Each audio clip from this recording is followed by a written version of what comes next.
Hello everyone, I'm the Maximum Guitarist, and this is Let's Play Saga, and man, it has been a while since we have returned to the crypt, but oh my gosh. So, as I believe I said in the last episode, I attempted to work on Aria All Zones mode. I mean, like, we've done 2 series since Crypt of the Necrodancer took a break, which were Halo 5 and Plants vs. Zombies, but I have been working on attempting to beat this difficulty, this challenge for a very long time, basically since I took the break. In the background, sort of as a little challenge for myself, I've been trying to beat Aria All Zones mode, and oh my gosh, it took so long, but I have finally completed it, and I have a replay that I'm going to show that we're going to take a look at. So here it is, I have it right here. Let's go ahead and start it. This took me so long, so I'll give a few tips and pointers about what I'm doing here. So one of the most important things with Aria is when you're playing, always try and get the enemies to come at you in a pattern that your brain can sort of recognize. So always make sure, a good tip is to make sure that you take care of the fastest enemies first. That way, because, for example, if an enemy is faster than another enemy, then they're going to catch up to you while you're fighting the slower enemy, so take care of the faster ones first. And as you may or may not know from watching the regular zones that I did with Aria, she does zone backwards.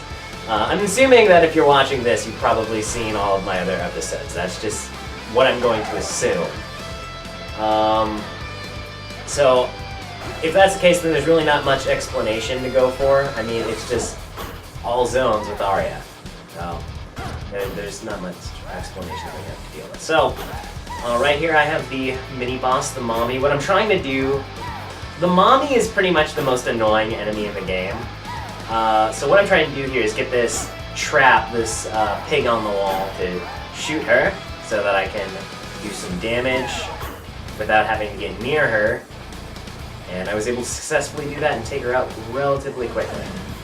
So another thing that you really want to do with Aria is, instead of going to the exit very fast, always, if you can help it, try and go and find a shop, because Aria is so weak by herself that to really get a good run, you need an item. Any item will help, because Aria is so just fragile that anything helps. So I found the shop. Once you find the shop, you really don't have to explore that much anymore. So here I grab the glass torch. Something great about Aria is that glass items, or items that give you extra damage, are always great, because Aria only has 1 health, so you don't really need to worry about getting hit, because if you get hit, your run's pretty much going to be over anyway. And there I just checked that chest, but it was a regular torch. So the glass torch will break if I get hit, and I believe I do get hit, but being able to see all the enemies is much better. So that regular torch I could have taken would have stayed if I would have gotten hit. But the problem is, then I would have been able to see much less, and I got confused there because that Warlock and Lich were coming at me in a really weird pattern that my brain was having trouble recognizing. That's one of the big things about this game, is you gotta make sure you think about fighting the enemies in the right way. If you think about fighting them in the correct way, you will fight them in the correct way. You just gotta sort of envision yourself doing it. And then this really annoying Warlock over here is stuck on this confusion pad, so I'm just like, forget it. And I accidentally get myself confused there, like a dunce. I just take him out. I'm just waiting for this heart to come after me, break the wall open. Just try and get them all to file towards me in a very manageable way.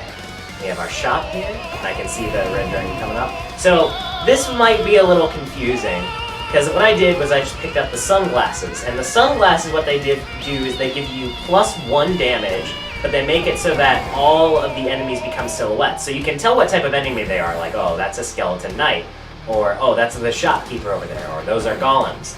But you can't tell what type they are unless you look at the color of their eyes, which is sort of confusing and hard to do. So bear with me, because I'll have those on for the rest of the run. Now the reason I took these is because with Aria, besides looking for extra items and managing your space, one of pretty much the most important thing is getting damage. And it's all about space control with your enemies. So for example, if I have more damage, like a big boss that has like, say 5 hearts, and here, I'm in a boss room, I took the karate gi, which I believe gives me 3 damage, yes, 3 damage, so it's +1 damage. The karate gi normally makes it so that you take 2 times damage, but since Aria only has half a heart, no big deal, so now I have 3 damage. And it's worth it. That's the most important thing that you can pretty much do in an Aria run, is get more damage, because it has to do with controlling the enemies around you. That is the key. So like I was using the example, for example, like imagine that there's a really big boss that has like say 5 hearts. Normally, since it has 5 hearts, it would take 5 beats to kill them, okay? But if you have more damage, it only takes like 2 beats to kill them. If you're doing like 3 damage, it would only take 2 beats to kill them, and that makes it so that you don't have to worry about other enemies coming up to you. And there, I had the deep blues, but since I had 3 damage, I didn't even have to worry about the chessboard, because I could just throw my knife at the king and instantly kill him, because he only had 3 hearts, and that wins the boss. So that shows you how important damage is. And sorry if I'm talking really fast and this is hard to understand, but Crypt of the Necrodancer moves really fast, and I could pause this and sort of go over what I'm talking about, but really I like the gameplay to keep going.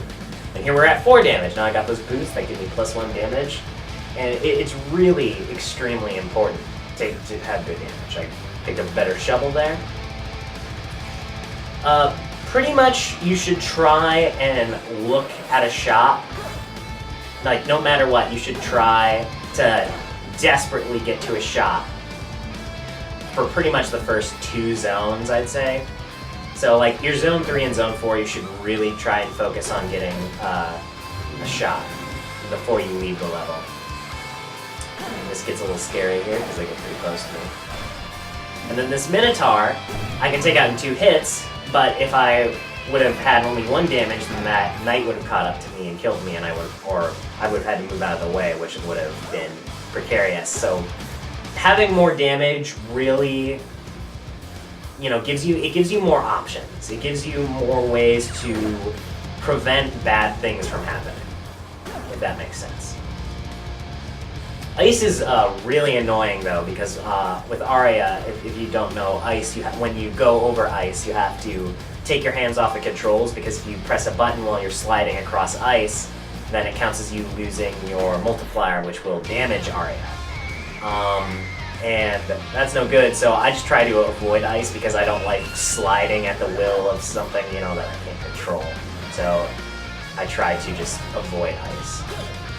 Here it's getting a little crowded, so I start freaking out a little bit, but I can, you know, you can take care of it really well. That's another thing, is it's so important to know the patterns of not just single enemies, but of groups of enemies together. So like if you see, for example, like 2 elementals and skeleton knight coming towards you with a warlock like I just saw, you should know, like, this is how I take them out. This is the way I go towards them. And sorry if this is really confusing to watch because everything is silhouettes, but really it's so important to have damage that I had to put them on. And like, trust me, it's frustrating when you're actually playing the game as well, that you can't see, you know, what type of enemy you're fighting unless you look at the color of their eyes. There I just picked up the Ring of Luck, which allows me to get better items and also makes it so that bats can't hit me unless they have no other space to move to, which is really helpful and I use a little bit later on, I believe. It doesn't come in super handy. No. And over there was a barrel that for some reason I didn't feel like going over to open. I'm not sure why, but that's what I did. And in the end it didn't end up mattering. And this got really scary because they got so close to me. But I was able to take them out anyway. It's like, that's a really good thing to have happen, is have just a ton of enemies file towards you so that you can just keep slashing them. And over here, I believe I grabbed this freeze spell. I sort of think about it for a little bit and I'm like, okay. And I just leave the fireball spell behind. And here we are. What is this? I think this is, yeah, this is my King Konga. So, King Konga, it's really important to have a good shovel or a bomb so that you can just dig his throne and you don't even have to kill the conga line. So my shovel was good enough. So I just took care of it, and I can just one-hit him because of my damage. It's... I have to tell you, like, if you're struggling, like, with an Aria run and maybe, like, you're watching me because you need to find out, like, oh, this is, I'm struggling with this, I need to see how other people do it. The most important thing that you can do in an Aria run, besides just practicing and sort of knowing how the game works and, like, what all the items do, like, actual strategy-wise, really, you need more damage. So I want to talk about the scroll I just picked up from me winning King Konga. That is a scroll of need. And a scroll of need, depending on the situation you're in, will give you different health items. So, with Aria, it's one of the best items you can get in the game because if you only have half a heart, the scroll of need will give you a extra potion. And since Aria always has half a heart, if you use it, you will pretty much always get a potion. There are some situations where you won't. For example, like, if you only have a glass shard as a shovel, I think it'll give you a better shovel, just a random shovel instead. Because according to the scroll of need, that's more of a desperate situation. Oh, right here I get really scared because this guy bounces towards me. I'm like, oh jeez! But it's very helpful. And if you'll notice, I'm pretty sure I've said this before in the past episodes, but Aria can get hit twice because she spawns with one potion. So her life will be saved once. So technically you can get hit twice. Well, not technically, that is just the truth. You can get hit once. These guys are all filing towards me, and I can just crush this nightmare because I just have so much damage. I just cannot express to you how important that is, damage, and getting as many health items as you possibly can. Now, like for example, if you're doing like Aria low percent, which means doing Aria without any items, really the best thing you can do is just manage the space around you as good as possible. And there I got hit, and I lost my my torch because I accidentally hit that mage who pulled me onto coals, and if you stand on coals, you take damage if you don't have good boots. Or, well, boots that can protect you from fire anyway. But I used my scroll of need, so I got my potion back. So I was like, alright, we're fine. And I can hear the banshee coming, so I'm just like, wait for it to come, and I know that no matter what, I can kill the banshee because I couldn't tell what type of banshee it was because of my sunglasses, but I know that the most powerful banshee, which is the green banshee, only has 4 health, so no matter what, I'll be able to take it out because I'm doing 4 damage. So, another important thing, like I said, if you're doing Aria all zones, it's very important to know exactly what all the items do. And I'm just able to squeeze right in that exit there between the enemies. And here, this is, I can't remember what it is. This is my coral rift. So what I do here is I don't want to risk, I don't have any bombs, so I can't throw my knife because you don't do direct damage to coral rift. If you throw your knife at him, you have to, like, he's invincible when you first hit him, like if he hasn't started moving yet. So I just play it normal. That was a really good coral rift because I was really scared that I was gonna mess it up because with the way Aria works, you can really get caught near those tentacles in a situation like, for example, I think it's the horns and the violins that if you only have a dagger, there's no way for you to get both of them while they're on their first teleport.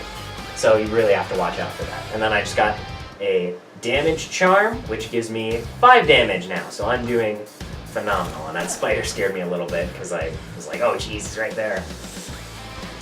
So really, now that I'm in Zone 1, basically by the time you get to Zone 1, you're gonna sort of just have the setup that you're gonna keep until the end of the run. So what I'm just trying to do now is instead of searching for items and sort of finding the best route, really I'm just trying to play it as safe as possible. Take it really slow, be efficient, don't get in over my head, and only take the, risks that I need to take for the better of the run. So really, I'm being as safe as possible. There's no need to rush or try and take any risks to get better items or get to the exit faster because really, you just gotta be safe. And here, I come up to this door and I break it so that in case I need to retreat from a large horde of enemies, that is an option because I don't know what they're called, but that type of door will close once you go past it, so I just broke the wall that it was attached to. And then I came to the Conjurer, but really I sort of liked the setup that I had, so I didn't bother buying any items. And I'm just sort of thinking to myself, okay, this is probably where the boss is, and this is just another great thing is sort of thinking like, okay, what is the map layout going to be? And this is just a green dragon, because I saw he didn't shoot fireballs at me, so I'm like, okay, just a green dragon. So that's another thing to know, is knowing map layouts. So for example, like Zone 1, 2, and 3 sort of, oh, and 4 I mean, also sort of have their own kind of layouts. They're always similar. And then I got Frost Charm, which is awesome because if you get hit, you don't take damage and it freezes anyone. So now I have a potion and a Frost Charm, which means I can get hit twice without dying. And then on the third hit, I would die, which is awesome. Because that's another thing to always want to have is more health with Aria. I did this really late at night, so near the end I started getting really nervous because I'm like, alright, I'm getting close. I mean, like, for the past few days I've been getting really close to beating it because I've been getting better. But now I was like, I sort of felt it, you know, I was like, once I got the Frost Charm, I think, I was like, okay, I really can do this now. So I started getting kind of nervous and I made a few mistakes here and there, but in the end, I think it was pretty dang good. Pretty good run overall. And I'm just trying to make my way down to the boss area. Very important to know that each zone has its own typical type of layout. Like, and when I say that, I mean that each zone sort of has a certain number of places where the exit 90% of the time will be. So yeah, and here we are, we're at the boss. I was sort of able to figure it out where it was, and I'm just like, I don't want to get near that water because then I'll get stuck and I have a chance of getting hit, so I just wait for him to come over to me and make it to the exit. And here we are. Wonderful. Zone 1-3 is what it is. I'm not going to bother going on the ice because I don't want to worry about slipping to get those coins. And yes, the wonderful Family Jewels 7X soundtrack definitely helped me through this, so yeah. He's a good guy. He's good at making metal music, for sure. Yeah, I should tell him that. You know, like, bruh, your soundtrack got me through the hardcore Aria zones. And that spider was a little sketchy, so I'm just gonna dig around it there. Yes, for all of those who are just joining us, I personally know Family Jewels 7X. He's a wonderful fellow who makes great metal music, and there I'm digging around that ice because I really don't want to worry about sliding. It's really scary. And this Minotaur comes through, and I'm just like, boom, destroyed because I'm doing like, what, 5 damage, I think? Yeah. And then I could destroy that coffin, but I'm like, nope, just safe exit. Here we are in the golden loot fight. I think I get hit twice here, but one of them I let myself get hit because I know I can take the hit. So, golden loot. Activate my shield just to give myself extra reassurance that I'm not going to get hit. I got good spawns. That's one of the things with the golden loot fight that you always want to worry about, is making sure you're getting good coffin spawns. Because if you get like a bunch of skeleton knights coming after you right at the beginning, you're really going to be in a bad situation. Also, always checking the fire pigs on the wall is very important. I got these dragon spawns, and very helpful that right here I would have died if I wouldn't have been able to hit that dragon. So that just goes to show how important damage is. It is so important.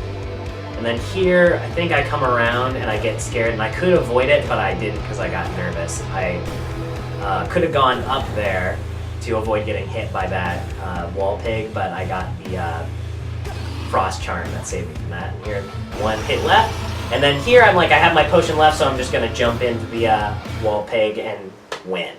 Because I'm like, okay, I got the potion. So what you're supposed to do is sort of jump back and forth until you can make it across, but I just jumped right into the fire because I'm like, okay, I can make it. So there we go. And then I cursed profusely in relief and triumph, and it was done.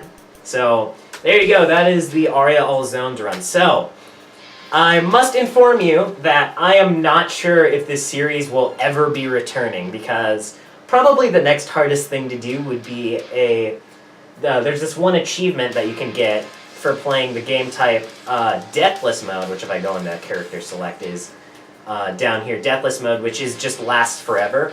And the achievement is to get 10 wins in a row without dying as Cadence, which is just normal mode. So that is extremely hard. It's not really that much harder than an Aria All Zones, and I probably could do it. The thing that really upsets me about it is that if I were to make it an episode, it would probably be a few hours long, because an average safe run takes about 20 minutes for me, so that would take like 3 hours to do 10 in a row.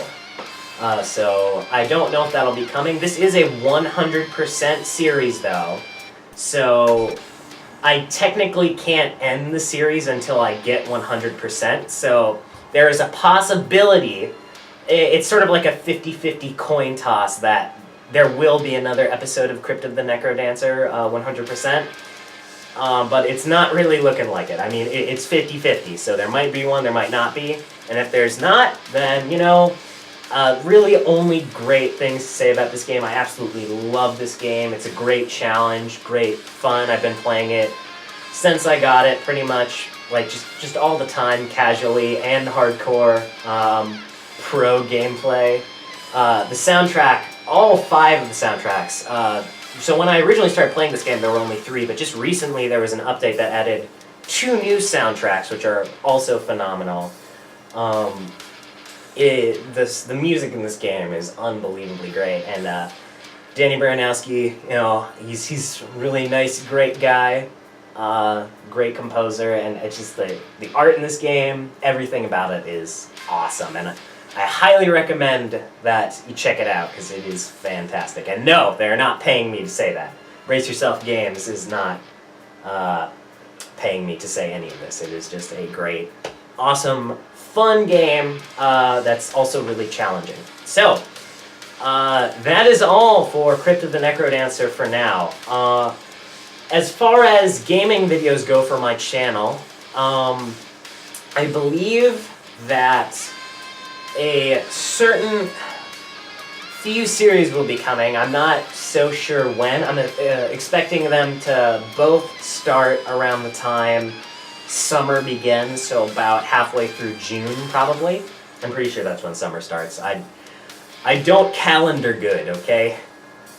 So one will be sort of a returning idea, but in a new light. That'll be a series, a very short series, and also I will be doing a new Let's Play Saga that I've wanted to do since the very beginning of this channel, and finally will be able to be getting to do this summer.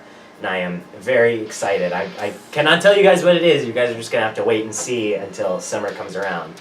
So anyways, hopefully you guys have enjoyed this episode, and I will see you guys in whatever I decide to do next, whether it's music videos, gaming, or maybe even some more Crypt of the Necrodancer. We will see in the future. So, yet again, hopefully you have enjoyed, and I'll see you guys in the next episode. Alright, bye!